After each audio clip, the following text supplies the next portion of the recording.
E alguém quer fazer alguma pergunta para esses palestrantes agora?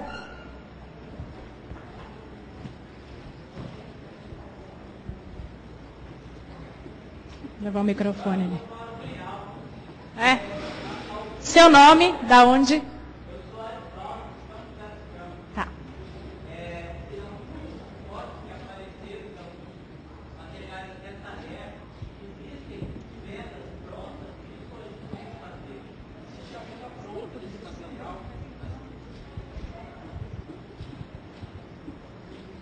Existe sim esses produtos pré-fabricados que você pode adquirir entrando em sites, mas como eu falei no começo da palestra, são recursos que a gente acredita que eles não são utilizados de qualquer forma para qualquer pessoa. Cada um tem uma característica especial, a doença se manifesta de formas diferentes, mesmo sendo uma ELA clássica, cada pessoa acomete de uma forma diferente, um membro superior dominante ou não, que membro que vai ser utilizado para alimentação. Então seria fundamental, na aquisição do material desse, que você tivesse um acompanhamento no terapeuta ocupacional para auxiliar no treino, de que forma usar, se está causando fadiga, não está causando fadiga, está bem posicionado, não está bem posicionado, a pessoa consegue utilizar não só no ambiente domiciliar, consegue utilizar fora de casa.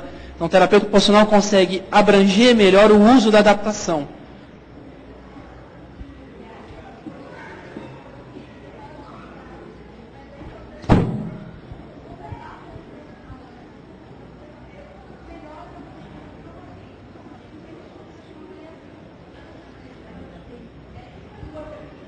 Doutora Cari?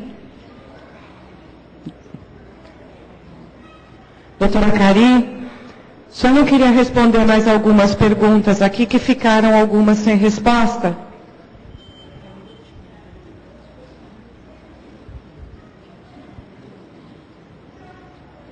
Alguém quer fazer mais alguma pergunta?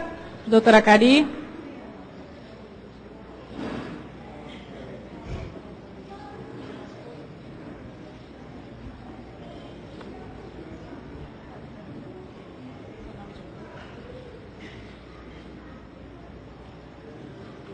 Doutor?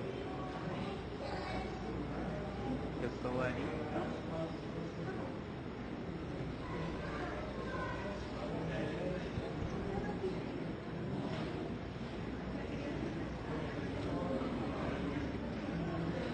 Seu Ari vai perguntar agora. Doutor, eu tenho acompanhado a evolução da doença na vida do meu irmão. E ultimamente a dificuldade para ingerir. E ele está tomando medicamentos. E a cada dia a gente percebe a dificuldade de se engolir uma cápsula. E todo medicamento se encontra em líquido.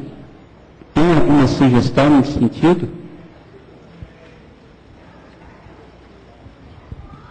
Vamos lá na frente. Vamos lá. Mais fácil aqui por causa do fundo. Seu nome mesmo é? O Ari está fazendo uma pergunta muito importante. É a respeito da dificuldade do deglutir, significando-se disfagia.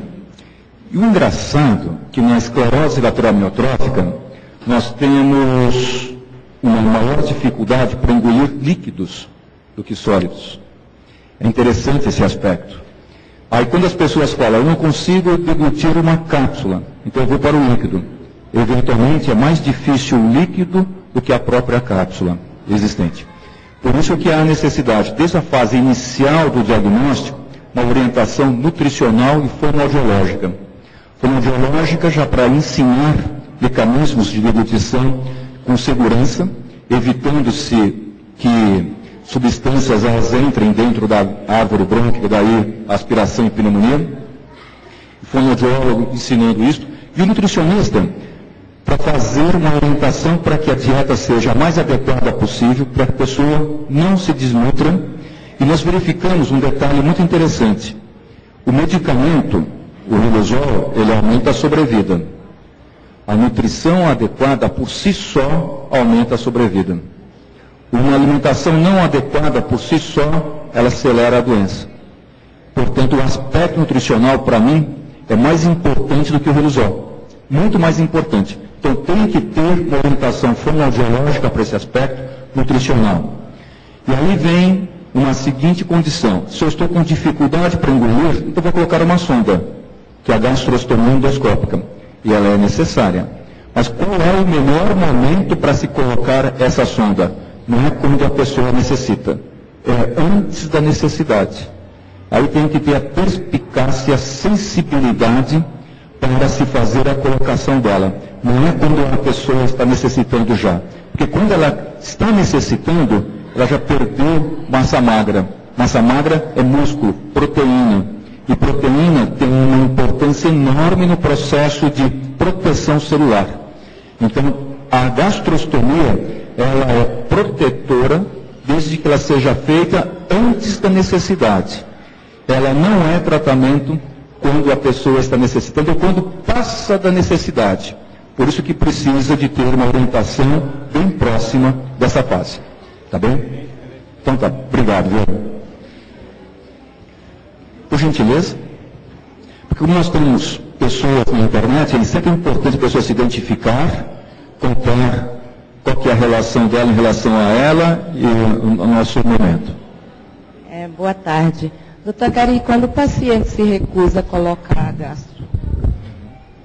Então, a pergunta é, o que a gente faz quando a pessoa não quer certo procedimento?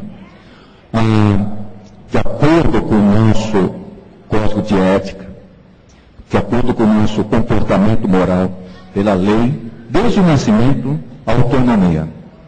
A pessoa tem autonomia. Ou seja, se ela não quiser, ninguém vai fazer qualquer procedimento para ela que ela não queira.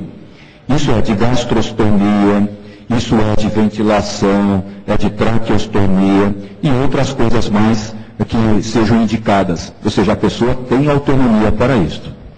E nós temos que trabalhar com a autonomia da pessoa.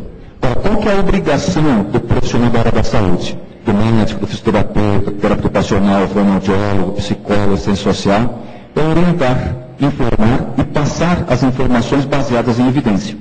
As informações, olha, ela vai facilitar para o senhor, vai facilitar para o seu acompanhante, para o seu cuidador, para a família. O senhor vai poder sair com essa sonda, porque dá para fazer hidroginástica, hidroterapia, não impede que a pessoa vá e volte, é mais fácil ir e voltar. Então essa é a orientação. Então nós temos que convencer, mas sem forçar. Sem forçar. Ele já teve toda a orientação, mas não aceitou. É o meu marido, ele não aceitou. Toda a orientação, foi explicado tudo, todos os profissionais com muita paciência, com tudo, explicado tudo, mas ele não aceita colocar. Pior, eu acho que é por falta disso, que ele não tem conseguido se alimentar o bastante, o suficiente, e ele tem ficado cada vez pior. Mas ele, mesmo assim, ele não aceita. É a autonomia dele, né? Que ele tem a autonomia dele, e assim, nós temos que respeitar a autonomia das pessoas. E não é porque ele não aceite a nossa orientação que nós vamos abandonar. Não pode. Não é porque ele não aceita também a sua argumentação que ele vai ser abandonado também, né? De jeito nenhum. Isso aqui é mais difícil. É mais difícil sim. E para você principalmente. E tem um outro detalhe. As pessoas, quando elas têm uma dificuldade, elas são tratadas. Mas o cuidador não é tratado. O cuidador é esquecido.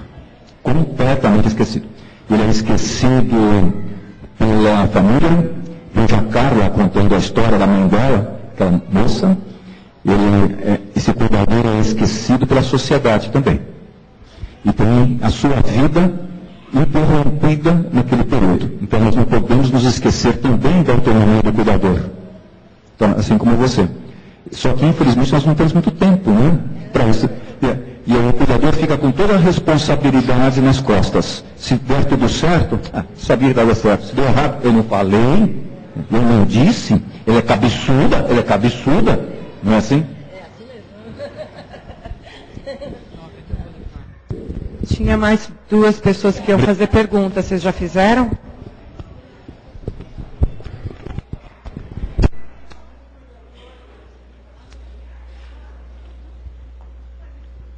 Quem? Cada um tem.